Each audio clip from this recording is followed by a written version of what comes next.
Hey guys, what's going on? Mark McMahon here. Today I want to talk about what to do with a flip property that you're in the middle of when the market's declining. If that sounds interesting to you, please hit the like button, please leave a comment and sign up for notifications so that every time we drop one of these videos, you know about it. Maybe you're like me and you are stuck with a couple of flips that aren't probably going to be profitable if you go out and sell them right now. No, God!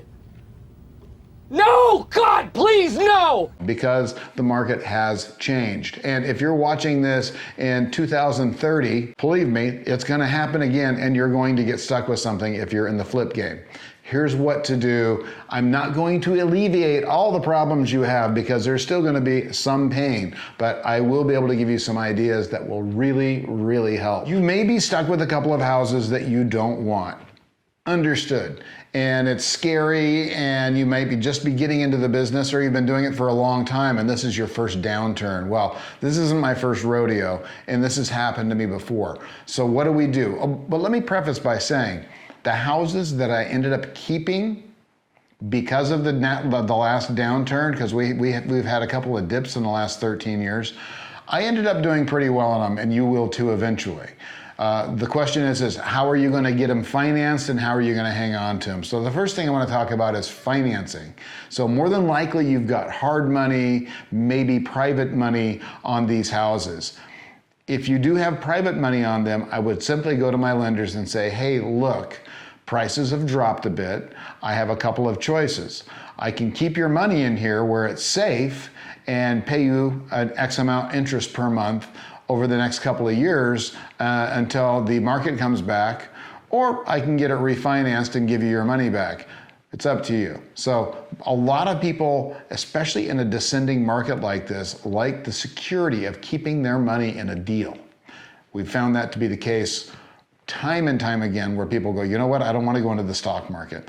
I don't want to buy any more real estate. I don't want to do this, that, or the other. I think the safe thing would be to just keep my money in here and trust Mark and keep going the way we're going.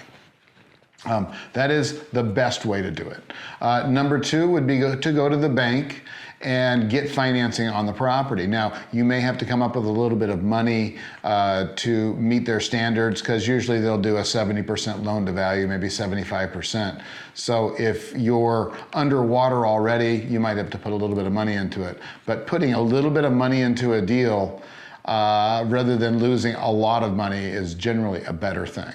Okay, and then you can go and rent it out, either long-term or short-term. The one thing you don't want to do is put a lot of your funds into that deal. The whole idea behind this is to make it as least painful as possible.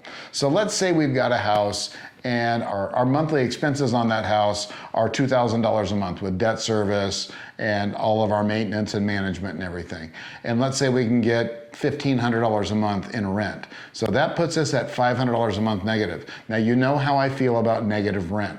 In a case like this though, it might be less expensive to hold onto that house at a $500 a month loss than to take, say, a $200,000 loss all at once, if that makes sense. And rents will go up over time and so will the value of the property and you will actually end up okay eventually, but you have to do the math on that. You have to look at your loss and say the loss is $100,000 and you have to look at long term. If I lose money at $500 a month for say 3 years until everything recovers, what does that come out to? Well, that's $18,000, right? So I'm losing $18,000 over 3 years, or I'm losing $100,000 all at once. Obviously the $18,000 is better because on top of that, you've got depreciation, you've got interest write-offs, you've got expenses. You can write off that entire loss. Yes, I know, Mr. CPA, a loss is a loss, but an $18,000 loss is way better than a $100,000 loss. Agreed? And at the end of that 3 years, you'll probably have a house that's worth at least what you owe on it. And within 7 or 8 years, you'll have something more than likely with equity and positive cash flow.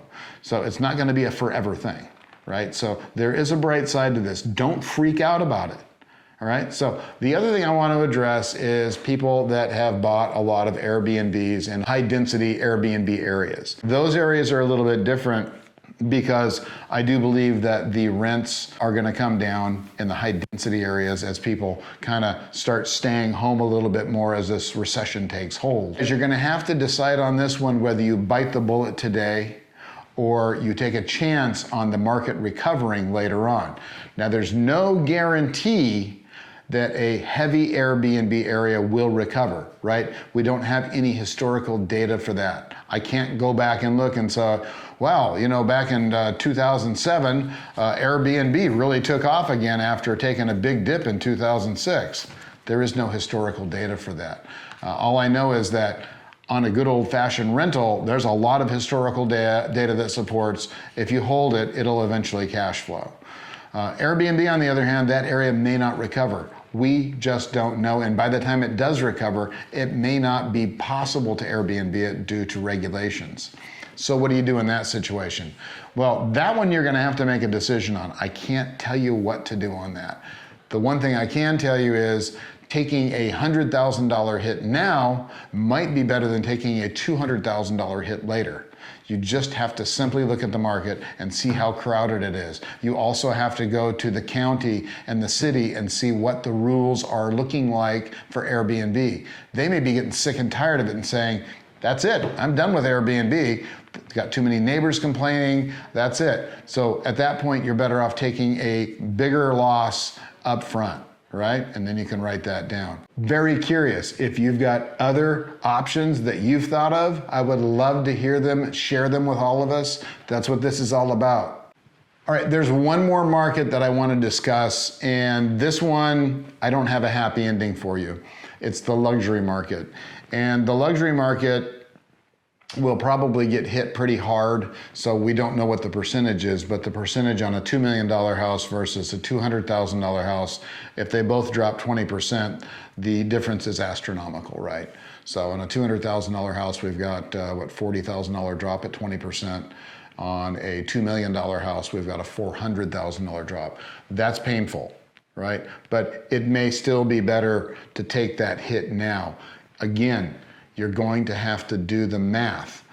I'm pretty dang sure that within 7 years, we'll be back to where we were. When the recession hit in 2007, in our area, it took till about 2016 or 2017 for prices to come back to pre-recession times. All right, so that is a 10-year span. Right? I don't think it'll take as long this time, simply because I don't think it's going to drop as much, but I do not have a crystal ball. So if you're in the middle of a luxury rehab, my advice is to get out as quickly as possible with as least pain as possible.